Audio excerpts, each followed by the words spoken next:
Masayang araw po mga ka-PL! Nako!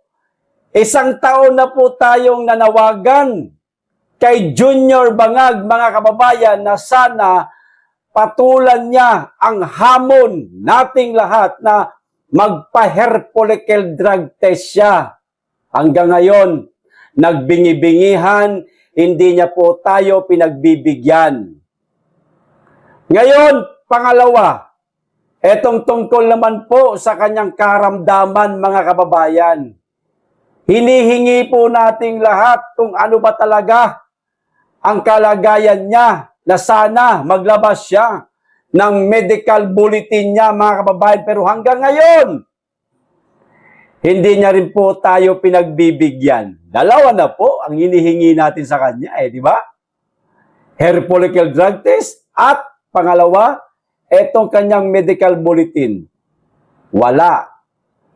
Ngayon ang naisip po mga kababayan, nitong mga retired general na kasapi po ng UPI, imbis na hikayatin si Junior Bangag mga kababayan na maglabas ng resulta ng kanyang hair follicle drug test at ng kanyang medical bulletin, sila na lamang po ang kumilos sa tulong po ng Korte Suprema. Naghain na po yata sila kanina o baka bukas maghahain na po sila mga kababayan ng writ of mandamus sa Korte Suprema mga kababayan na ang mismong Korte Suprema na ang maghihikayat o manawagan, mag-request kay Junior Bangag ng hair follicle drug test mga kababayan at medical bulletin niya. O ayan na. Hindi na ho tayo mamamaos kasi sigaw mga kababayan na, "Oy, Junior! Magpa-hair follicle drug test ka. Ang medical bulletin mo, ilabas mo." Hindi na. Kundi, ang mismong Korte Suprema na po, mga kababayan. Ilabas mo ngayon yung yabang mo na malakas ka, jumping jack ka pa. Nag-jumping jack pa. Niyabangan pa tayo, mga kababayan. Nag-jogging pa sa napakaikling lugar lang naman ng Palasyo Malacanang, puno, malakas pa, pero nung sumampa sa entablado, hiningal. Napapaghalatang may sakit nga, mga kababayan, hinihingal siya. Silipin niyo po yung video. Matapos na mag-jumping jack na naman doon sa entablado sa loob ng press conference na po. Anong nagsasalita na siya? Hinihingal na siya pansinin niyo po yung video na yon. Pero eto muna tayo sa issue mga kababayan. Panoorin po natin itong full speech po ni attorney at retired general o AFP general mga kababayan na si Virgilio. Eto po yung kanyang video. Panoorin po natin mga kababayan kasi sila po ang maghahain bukas ng writ of mandamus sa Korte Suprema. Eto na ho.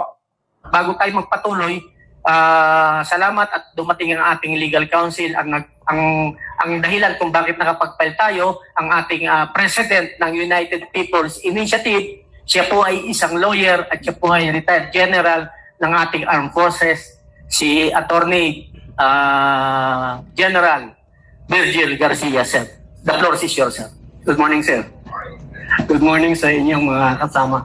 Magandang umaga sa inyong lahat. Tama po yung sinabi ni Captain Ray. Natutuwa tayo na nagpakita siya kahapon, kagabi actually, na siya fit. Tumatakbo, nagjagjag at naghahamon pa. Hamunin ko sana 100 push-ups in 1 minute. Kaya ko pa yun. Okay yun, maganda yun. At least mababawasan yung ating agam-agam na ang Pangulo ay hindi katulad nung nauulat Hindi katulad nung napapag-usapan na kumakalat. Ano po. Pero, kailangan po natin ng official health bulletin. Kasi po ang Pangulo possesses vast executive power. Siya po ang may control ng the whole executive, the whole bureaucracy, siya ang pinuno. Maliban doon siya ang commander-in-chief ng ating Armed Forces of the Philippines, siya rin, sa kanya rin nagmumula ang foreign policy, lahat po yan. Ngayon, kung siya po ay hindi okay, at bigla-bigla na lamang tayong magugulantang sa kanyang kanyang kalusugan, at pagkatapos ay magkakaroon ng emergency, hindi po kayang panindigan ng OIC yung ganong klaseng sitwasyon. Wala pong OIC, wala pong caretaker. Ginagamit lamang po yan ng araw dahil yung presidente is just one phone call away. Siya pa rin ang magdedesisyon. Yung po kasing appointment ng OIC o acting president na wala sa constitution, wala sa constitutional line of succession, wala pong bisa yon dahil it does not also carry with it presidential discretion. Hindi po pwedeng mag-command ang OIC in case of an emergency dahil sa hindi siya ang commander-in-chief. Ang commander-in-chief yung Pangulo, at kung wala yung Pangulo, yung pangalawang Pangulo. Kinakailangan po ang transfer of power is seamless. Wala pong patid. Ang ibig sabihin, kailangan ito ay tuloy-tuloy, kaya ipinapaliwanag sa ating saligang batas, Section 12, Article 7, kung malubha ang kalagayan ng Pangulo, kailangan ipaalam sa ating lahat. At kung malubha ang kalagayan ng Pangulo, kinakailangan pa sumpain ang pangalawang Pangulo bilang Pangulo para mayroong automatic transfer of power, hindi mapuputol, hindi mapapatid. At kailanman hindi tayo mapapariwara dahil ang desisyon na balido manggagaling lamang sa opisina ng Pangulo, acting president, na vice presidente man siya o Pangulo natin, doon lamang maaaring magmula ng legal. Ngayon, kung halimbawang ang kanyang karamdaman ay dumating sa panahong talagang malubhana, sinasabi ng Section 8 ng Article 7, in case of death, permanent disability, removal from office, or death, kailangan manumpa agad ang pangalawang Pangulo. Ngayon, kung ano po ang mangyayari sa ating Pangulo, kinakailangan po ang unang-unang makakaalam bago ito ay sa publiko ay ang Vice Presidente. At kinakailangan po pagka-inform mo sa Vice Presidente, Madam President, Madam Vice President, the President is, okay, huwag natin sabihin yon. Pero alam niyo na ibig sabihin, or the President is seriously ill, he is permanently incapacitated, he is comatose. Yung mga ganong bagay, you have to assume as President, mag-o-oath na po agad ang ating Vice Presidente para tuloy-tuloy ang exercise of executive power, hindi po yun kinakailangang maputol. So, balik po tayo doon sa ating mandamos. Ang mandamos natin stays. Kahit na po siya nakapagpakita ng lakas. Tumatakbo eh. Tumatalon eh. Kailangan po yung medical bulletin galing sa kanyang opisyal na doktor. At meron pa po kaming hiling doon. Yung hiling po namin isa pa, mag-hair follicle test po siya. Yan. Yung po ay importante dahil yung mental capacity, hindi lamang physical ability ang inahanap natin sa Pangulo, kundi pati mental capacity. Alam po ninyo, pagka matagal na kayong gumagamit ng droga, kaya maraming yung mga drug addict kung sumaksak, napakadami. Nag-hallucinate yun. Tingin niya sa lola niya, diablo. Tingin niya sa lola niya, nakaratay na, nakahiga na, pinagsasaksak pa niya kasi tingin niya, buhay pa yung kanyang kalaban. So, ang nangyayari naman, hindi ko sinasabing gano'n ng Pangulo. Ang sinasabi ko lang is there is also a possibility when you are prolonged user of drugs. Pag merong mabigat, mahirap na desisyon, magbaback out ka. Magtatago ka sa cabinet at hindi ka magde-decide.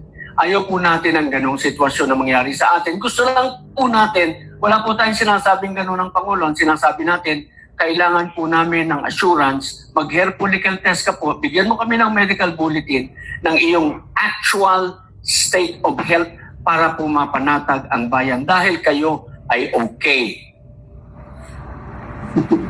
Baka po gusto niya magpakita sa atin, di sabayan natin ang takbo. 1 kilometer muna. Salamat po. Maraming salamat. Oh, hala, mga kababayan, mautak din si General Virgilio, no? Ang sinakyan po nila, yung mga sinabi ni Junior Bangag, mga kababayan, nasabi niya, walang katotohanan yan.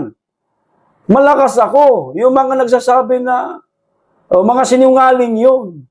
Di ba? Sige. Malakas ka naman pala sige nga, maglabas ka ng medical bulletin mo. Mr. President. Yari ka. Maoobliga ka ngayon. Naku po. Malakas naman ako. Hindi na ka na, wala akong sakit. Sige ayun na. Patunayan mong malakas ka. Papaano? Hindi yung nagpapakita ka lang sa physical. Sinasabi mo lang. Kundi, mayroong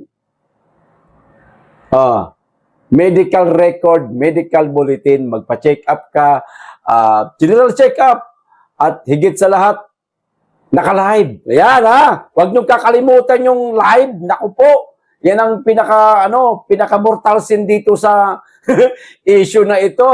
Kapag pumunta ho kayo ng ospital, bigla na lang kayo magsasabi, eto na yung aking medical record o medical bulletin.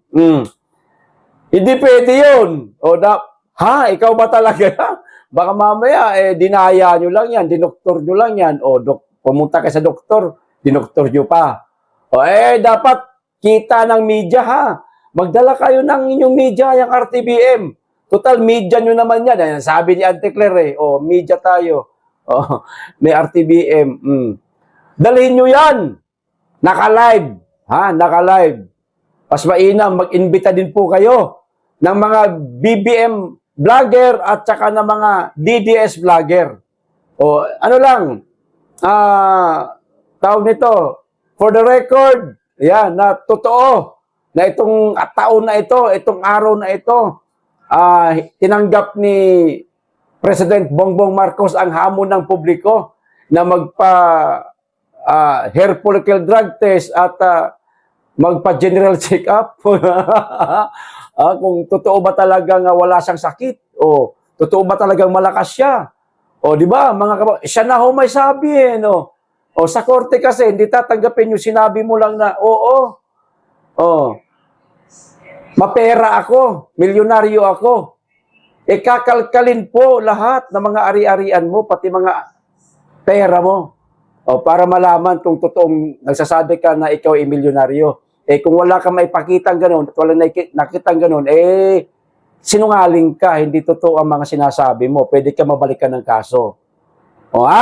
Mr. President, naku po, eto na. Hindi na pala natin kailangan, mga kababayan, sumigaw ng sumigaw.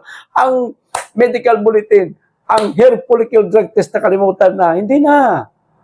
Korte Suprema po ang ating aasahan ngayon.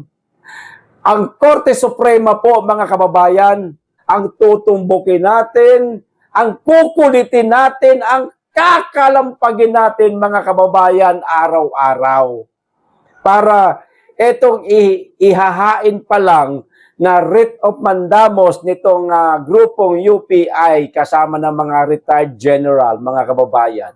Tanggapin nila, pagbigyan nila, sila mismo ang humimok kay Junior Bangag ng hair follicle drug test at medical bulletin. Ayos, Korte Suprema, inaasahan po namin, mga madam at sir, ang inyong pakikipagkaisa, inyong kooperasyon, mga madam at sir, dito po sa ihahain po ng grupong UPI. Sana po nakakiling ho kayo sa aming mga mahihirap, sa aming mga nangangailangan ng tulong ninyo. Mga madam at sir, para po ito sa buhat bayan, wala na po dito ang usapan na keso Maca Duterte, keso Marcos, kundi sa katotohanan na po ito. Wala na po itong politika, ika nga, na mai-issue dito sa ginagawa ng grupong UPI. Baka sabihin nila, inutusan ni Duterte, inutusan ni Inday. Walang ganun.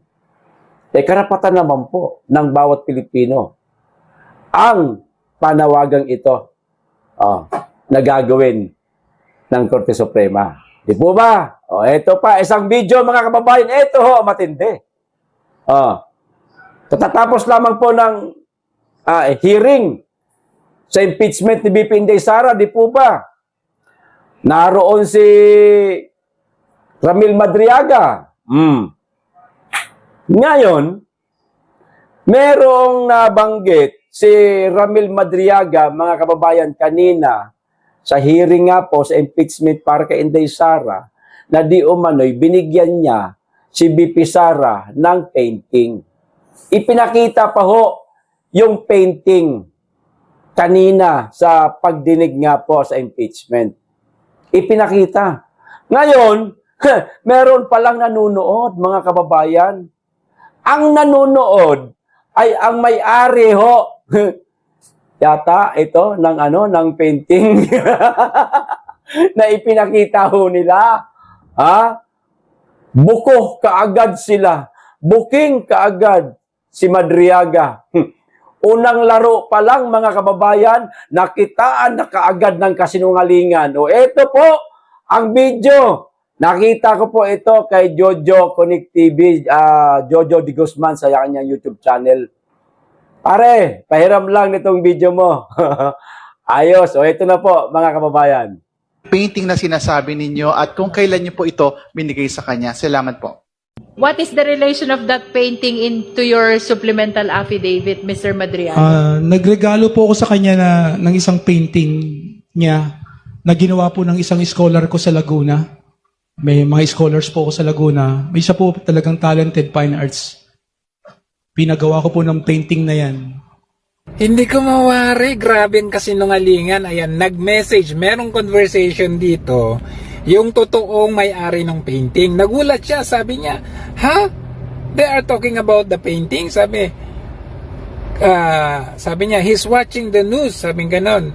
Tapos ang tanong sa kanya, is that really yours? Sabi niya dito, sabi niya, yes, 1,000%. Ayan, binigay daw ni Madriaga kay VP Sara. Did he buy it from you? Do you know him? Sabi niya, no. I gave that to Sara straight. Sabi niya doon. Sabi pa, nung may-ari ng painting, sabi niya, I was like, huh? Sabi niya, I'm not a scholar and I'm not from Laguna. Sabi niya, and I gave that to her directly when she was mayor of Davao City. Ayan napakalinaw. So makikita nyo, hindi po siya taga Laguna, taga Davao po siya. Ang sinungaling mo. Grabe ka. Ayan po, Davao City. Liar! Di ba? Unang sabong pa lang, mga unang salpukan pa lang, Madriaga. Nakitaan ka na ng kasinungalingan, sir. Paano yan? Etong lumabas na ito, etong nag-chat kay ewan ko kanino nag-chat kay Jojo ba nakita lang ito kay ni Jojo rin siguro. Hindi ko lang sigurado Basta yung video pinakita ko po sa inyo. Mga kababayan, patunay itong video na ito na nagsisinungaling si Madriaga. Merong naglakas loob na nagsabi, hindi po biro itong ginawa nitong may-ari ng painting na pag-amin niyang sa kanya yung yung painting na yan. Hindi po biro yan mga kababayan Bakit? Pwede ho siyang ipatawag sa susunod na pagdinig pag nalaman ito ng House of Representatives at kung papatulan po nila ito. Ang problema, baka hindi ho nila ito patulan. Kasi mabubuko kaagad si Madriaga. Mananawagan tayo ngayon sa House of Representatives. Sana mapanood nyo itong video ito. Mga kababayan, pakishare nyo po itong video ito para makarating po ito sa House of Representatives na merong isang tao na nagsasabing siya ang tunay na may-ari ng painting kailanman hindi siya naging scholar at higit sa lahat, hindi siya taga Laguna dahil taga Davao City siya.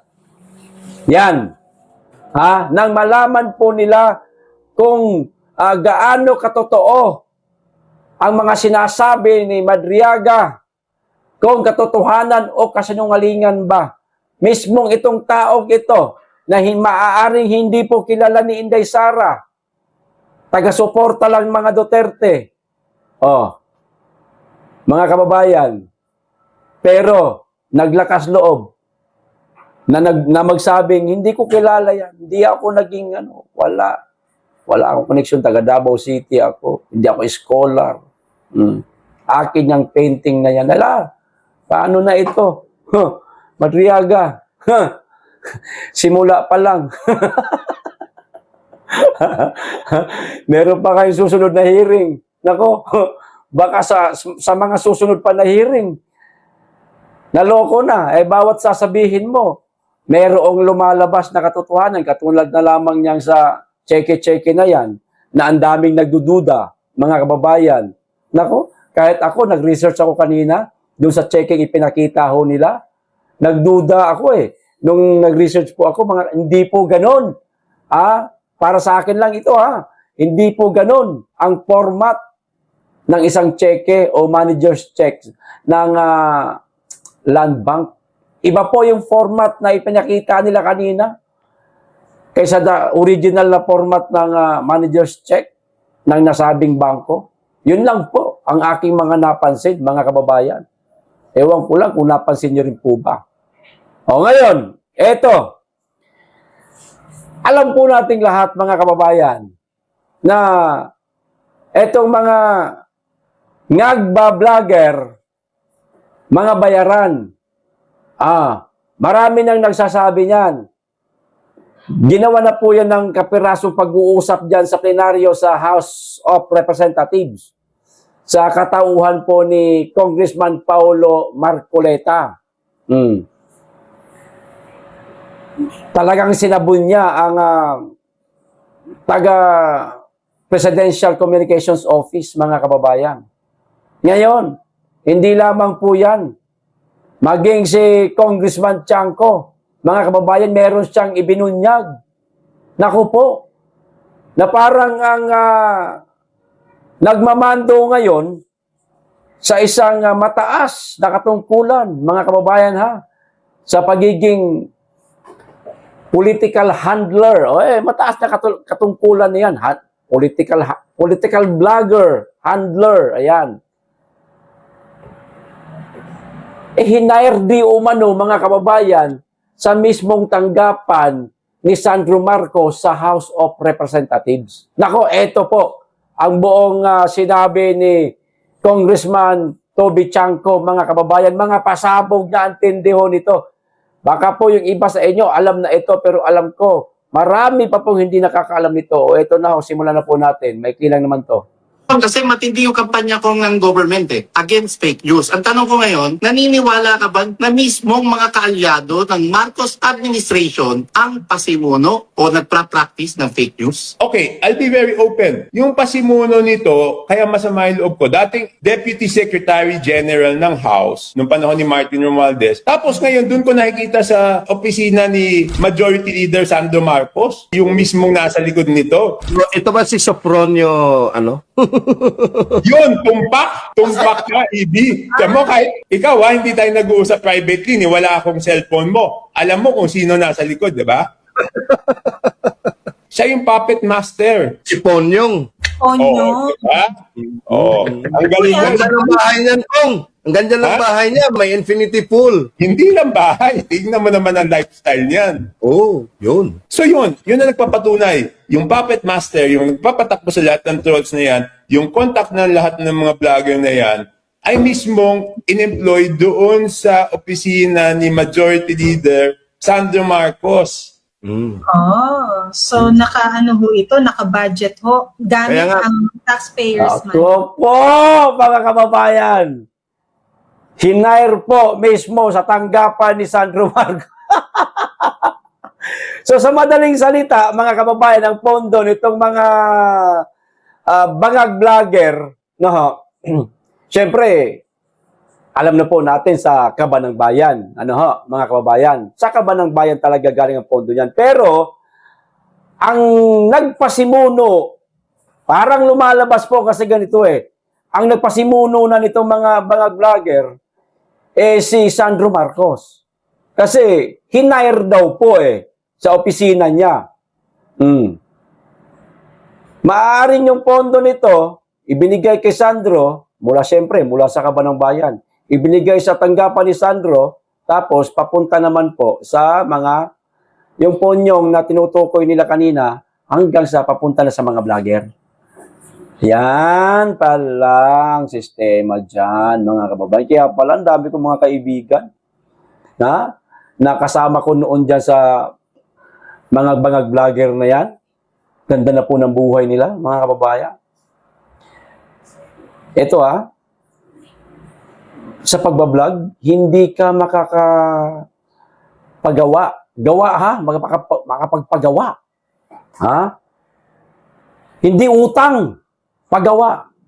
Hindi ka makakapagpagawa ng bahay na halagang 4 million bilang isang political vlogger. Depende na lang, siguro yan, sila Banat Bay, talagang malakas yan. Talagang kumikita yan ng malalaki sa YouTube. Di gaya namin, ako po, Diyos ko, barya-barya lang talaga kami, layo. Ako, may YouTube din naman. Di ba? Siguro naman yung views ko, mas mataas pa kaysa sa mga bangag vlogger. Sino pang maniniwala sa mga yon? Dihamak na mas marami ang DDS, mas dihamak na maraming manunod po sa amin. So, maaaring mas malaki ang sweldo ko sa YouTube kaysa doon sa mga bangag vlogger. Di po ba? Pero hindi May mga bahay na nagkakahalaga di umanong 4 million, may 5 million. Naku po. Di ba? Di ba? May mga negosyo. Naku po. Baka totoo nga, Baka totoo nga itong sinasabi ni Toby Chanko. Hindi naman sa atin ang galing. Kay Toby Chanko. Posible naman gumawa-gawa si Toby Chanko ng istorya, mga kababayan. Nasa house siya. Anumang oras, pwede rin po siyang pag-initan. Hanapan ng mali. Di po ba? Ma-Tebes siya. Ayan. Anong ginawa nila kay Tebes? Di ba? Ganon. Pero, lahat ng nalalaman niya, sinasabi niya. Bagamat masasabi natin minsan nakamarkos itong taong ito, pero, tulad nito, na noon, puro hinala lang tayo na totoo itong mga bayarang mga vlogger, o ngayon, hindi po. Pwede nyo rin pong sabihin, pagka naiinis kayo sa isang mga vlogger dahil sa mga banat nila kay Tatay Digong, masyado sa ng bastos, pwede nyo sabihin na bayaran kayo. Hindi kayo magkakaganyan kung wala kayong bayad. Hindi kayo magpapakita ng galit. Kung hindi kayo inutusan, hindi kayo binayaran, pwede nyo na pong sabihin yan, mga kababayan. Marami na pong nagpapatunay na maraming ang mga bayarang trolls, mga vloggers. Kaya kayo naman po, mga moderator namin, kapag kakapi mo naka-live, dagdag views din kasi yung mga yan mga trolls na yan, ako nga, sinasadya ko pang asarin sa titulo, sa title. Sinasadya ko silang asarin para pasukin talaga nila. Namimiss ko na ba yung mga trolls na siguro lagpas 300 yung makikita mong report sa channel mo.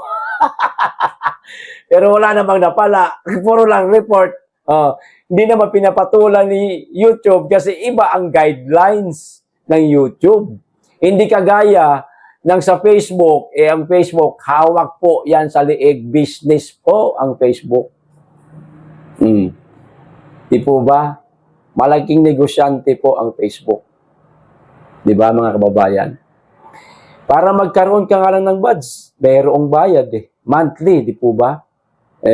Akala ko, pag pindot ko, get your buds, akala ko, may bayad monthly? Sa YouTube, may buds ako pero walang bayad, libre lang. Di ba? Meron pa akong silver play button, libre lang. Oh. Eh sa Facebook, may ganun ba? Umabot na ng milyon, wala. Isang maikling clip video lang, congrats, million followers, yan lang. Wala ka malang ma-display sa bahay mo. O, di po ba? Kaya kaming mga YouTube influencer, vlogger, DDS vlogger sa YouTube, takot kami dyan sa Facebook. Maraming restriction dyan, mga kababayan. Teka na, wala na tayo sa pinag-uusapan natin. Ulitin ko, lahat ng mga kilala nyong bangag vlogger, pwede nyo na sabihing bayaran. Etong video na ito, save nyo. Hindi naman kayo ang sisisihin kundi si Toby Chanko. Di po ba? Ayos, hanggang dito lang po. Maraming salamat. Mag-iingat kayo lagi at higit sa lahat, mahalin po natin ang Pilipinas.